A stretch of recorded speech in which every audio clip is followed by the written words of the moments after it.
Sir మీ లైఫ్‌లో కొరటాల శివ గారి పరిచయం లేకపోయి ఉంటే రవి గారు ఏం చేస్తూ ఉండేవాళ్ళు? ఉద్యోగం చేసుకునేవాడినేమో తెలీదు. అంటే వెన్ ఐ లుక్ బ్యాక్ భయం వేస్తుంది. భయం వేస్తుందా? ఎందుకంటే సినిమా ఇండస్ట్రీ రాకపోయి ఉంటే నేను కాంప్రమైజ్ అయిపోయి ఏదో పని చేసుకుంటూ ఉండేవాడినేమో. ఆ పని సరిగ్గా రాక ఏదో వ్యాపారం చేసి నాశనం అయిపోయిందేమో. భయం వేస్తుంది. ఇది నిజం. Okay. I cannot I can understand. So, అలాగా అక్కడి నుంచి స్టార్ట్ అయ్యి అసల చిన్న జర్నీ ఆ పరిచయం అన్నది ఇంకా యాక్సిడెంట్లేనండి. అసలు నేను విశాఖపట్నం వెళ్ళి ఏఎంఐ చదవాల్సిన వాడిని. అది కుదరక మా పెదనాన్నగారు, మా పెద్దమ్మ చెప్పారు. మా నాన్నగారితో మా అమ్మకి గొడవ భరించలేక ఇంజినీరింగ్ అంటే బళ్ళారిలో చేరి out of all the colleges బళ్ళారిలో చేరినప్పుడు కొరటాల శివ గారు నా రూమ్మేట్ అయ్యాడు. అది యాక్సిడెంట్. అదొక యాక్సిడెంట్ కదా! కొరటాల శివ రూమ్మేట్ అవ్వడం, వాళ్ళ మేనమామ పోసాని కృష్ణమూర్తి అవ్వటం అదొక యాక్సిడెంట్. ఆయన దగ్గర అది కూడా అతను చెప్పలేదు, సినిమా మాటల్లో చెప్పాడు. ఇంకా నాకు పోసాని కృష్ణంలో ఆయన ఫస్ట్ పిక్చర్ నుంచి ఆయన ఫ్యాన్ అండి, పోలీస్ బ్రదర్స్ నుంచి. ఎందుకంటే పోలీస్ బ్రదర్స్, గాయము, రక్షణ వరుసగా ఆయన సినిమాలు. అమ్మ పోసాన్ అంటే చాలా ఇంట్రెస్ట్గా ఉండేది నాకు. నేను ఎప్పుడు ఆ సితార, జ్యోతిచిత్ర, శివరంజని, ఈనాడు సినిమా, జ్యోతి సినిమా ఇవన్నీ చూసి, చిత్రజ్యోతి ఇవన్నీ చూసేవాడిని. అవన్నీ చూసి నన్ను తీసుకెళ్ళమంటే నా బాధ భరించలేక తీసుకొచ్చాడు. ఇంకా అవన్నీ యాక్సిడెంట్. పోసాని మురళి గారు పెట్టుకోవాలి నన్ను. బుద్ధుందని వెళ్ళి అమెరికా వెళ్ళి చదువుకున్నాడు కదా, నువ్వు అమెరికా వెళ్ళి చదువుకోవచ్చు ఇంజనీర్ అంటే, నాకు ఇది కాక మరి ఏది లేదు. మాకు అన్నమయ్యలాగా డైలాగ్ చెప్పా. అన్నమయ్యలో డైలాగ్ ఉంటుంది ఏంటంటే, విష్ణుమూర్తి ప్రత్యక్షం అవుతాడు వెంకటేశ్వర స్వామి అన్నమయ్య క్లైమాక్స్లో. ఈయన రాసిన 33,000 పాటలన్నీ, ఈయన పాట మధ్యలో ఆగిపోతే ఆ పాటను వెంకటేశ్వర స్వామి అందుకుంటే ఇది కాక మోక్షం, ఇది కాక ఏమి కలదే అంటాడు. ఆ టైప్లో నాకు ఇది తప్ప వేరే పని రాదు, ముల్లాజే లేదని కన్నా బళ్ళారు వేడేది, ముల్లాజే లేదంటే క్షేమం వేరేది ఇదే లేదు. అట్లా వెళ్తే కుదిరింది. ఇంకా అక్కడి నుంచి అన్ని యాక్సిడెంట్లేనండి. సుప్రియ గారు నాకు చాలా లైఫ్లో హెల్ప్ చేశారు. నా నాగార్జున గారి చాలా చాలా అంటే ఇప్పుడు ఆవిడ నేను కలిసి 10 ఏళ్ళు అంటారు. But still I have that strong act feel of gratitude. Because ఆవిడ ఎంతో నచ్చిన ఆ కథని, నేను చెప్పిన విధానాన్ని సుమంత్కి పరిచయం చేసి, సుమంత్ నాగార్జున గారికి పరిచయం చేసి, నాగార్జున గారు రిజెక్ట్, వేస్ట్ అన్నది, చచ్చే పోమన్నది. సుమంత్ గారు కూడా పాపం heart. But Supriya held that. ఆవిడ ఉండటం వల్ల నేను సత్యం సినిమా చేయగలిగాను. తర్వాత డైరెక్టర్ కూడా అంతేగా. ఇప్పుడు డైరెక్టర్ నాగార్జున గారు అవకాశం ఇచ్చారు. అట్లా ఎందుకు ఇవ్వాలి అంటే ఆన్సర్ లేదు. ఇప్పుడు నా టాలెంట్ చూసి ఇచ్చారు, నేను తప్ప అది లేదు అసలు. అది తొండి. ఎందుకు ఇవ్వాలి? ఇప్పుడు మనం మార్కెట్కి వెళ్తామండి, నిగనగలాడే వంకాయలు అద్భుతంగా 10 ఉంటాయి, దాంట్లో 2 సెలెక్ట్ చేసుకుంటాం. అవి ఎందుకు సెలెక్ట్ చేసుకుంటే వాటి అదృష్టం మన అదృష్టం అంతే. అదే మ్యాజిక్ అంతే. వంకాయలు అంటే వాళ్ళం అక్కడ. బట్ సార్ ఇక్కడ కొరటాల శివ గారు మిమ్మల్ని తీసుకెళ్ళడానికి కూడా అంటే ఏదో ఆయన నోటీస్ చేసినవి ఉండుంటాయి, చావగొట్టేసా, నసబెట్టేసా అంతే. ఓకే, నేను వెళ్ళిపోవాలి, జాయిన్ అవ్వాలి ఎక్కడో అక్కడ ఇంకేం లేదు. సినిమాకి వెళ్తే పిల్లలు పాప్కార్న్ కొనమంటే నేనేదో పెద్ద రైటర్ని, నేనేదో పెద్ద అంత లేదు అక్కడ. నేనేదో రాసి వినిపించి తను బ్రహ్మాండంగా ఉందిరా అంటే మసా. ఇది నిజం కూడా, ఎవరికైనా అంతే. ఇప్పుడు మనం ఏదో పెడతాం, ఇప్పుడు మీకు ఏదో వినిపిస్తానండి, నేను బాగుందో బాగాలేదో చెప్పేలోపు ఇంకోటి వినిపిస్తా అంటే పోయి నసైంట్రా బాబు అర్థం తీసుకోబోదు అనిపిస్తుంది కదా, అంతే. కరెక్టే.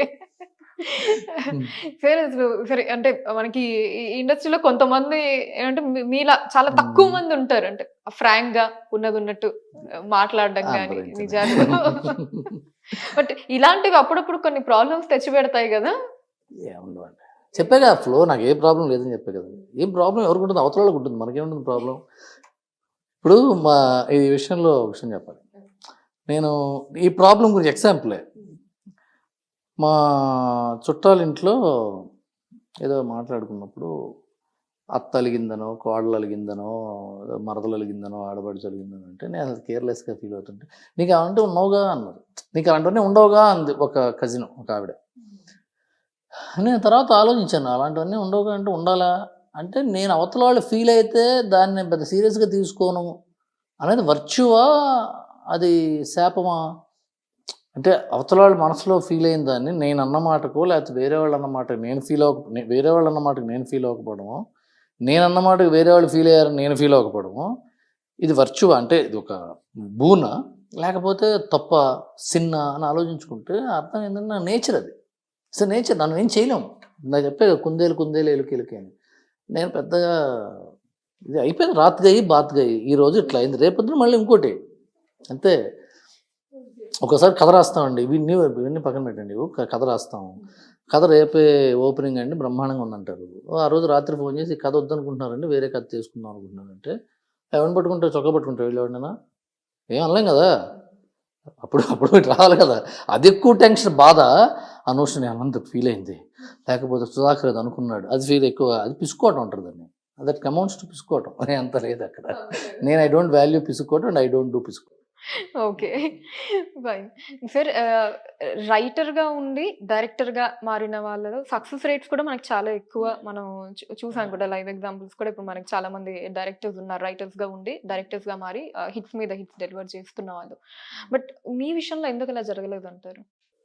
కుదరలేదు అంతే. ఆ రోజు వంట కుదరలా, ఆ రోజు వంట కుదరలేదు. ఆ రోజు తక్కువ. వంటలు కూడా ఎందుకు కొంచెం లేట్ గా వస్తున్నాయి మరి? నేను ట్రై చేయలేదండి. నేను వండిన తర్వాత నాకు నేనే బాధపడ్డా, ఏమా ఏంటి ఎలాంటి సినిమా తీసామో అని అనుకున్న విధంగా తీరేదే. గోపీచంద్కి ఫ్లాప్ ఇచ్చాను, అంతకుముందే గోలీమారని హిట్ కొట్టేటప్పుడు మనకి ఇంకొద్దిగా బ్రేక్ తీసుకుని ఇంకా రెడీ వద్దాం అనుకున్నాను. ఆ తర్వాత మళ్ళీ ట్రై చేయడం లేట్ అయింది. ఆ ప్రాజెక్ట్ ఓకే అయిన 2-3 ఏళ్ళకి ప్రాజెక్ట్ స్టార్ట్ అయింది. నేను 2015లో లాక్ అయిన ప్రాజెక్ట్ అది. రిలీజ్ అయ్యి 2017, 2 years అక్కడే పోయింది. కథ రాసుకోవడం ఇంకో సంవత్సరమే పడుతుందిగా, పద్దులు కాదుగా రాయడానికి. చిలకడ దుంపలన్నీ కందిపప్పు ఇంత రాయాలి కదా, అదొక 2 సంవత్సరం పట్టింది. సో అలా లేట్ అయింది. అది నాకు యాక్చువల్గా పెద్ద ఫ్లాప్ సినిమా కాదు అది. రేటింగ్స్, ఎందుకంటే సినిమా పట్టించుకునేది రేటింగ్స్ వైజును అప్రిషియేషన్ వైజు, బయర్స్ పట్టుకునేది కలెక్షన్ వైజు. బట్ ఫైనాన్షియల్గా నేను ఎందుకు అంత హ్యాపీగా ఉండుంటారు అందరూ, నేను అంత నా లోపల ఇదంతా నేను ప్రయత్నించకపోవడం వల్ల, నేను ఎక్కువ ట్రై చేయకపోవడం వల్ల నేను గ్యాప్ తీసుకున్నాను తప్పితే వేరేది కాదు. ఎందుకంటే అసలు నేను వెళ్ళానండి, నన్ను రిజెక్ట్ చేశారన్నా లేదు, అసలు నేనే తీసుకోవాలి అంత గ్యాప్, నేనే తీసుకున్నా.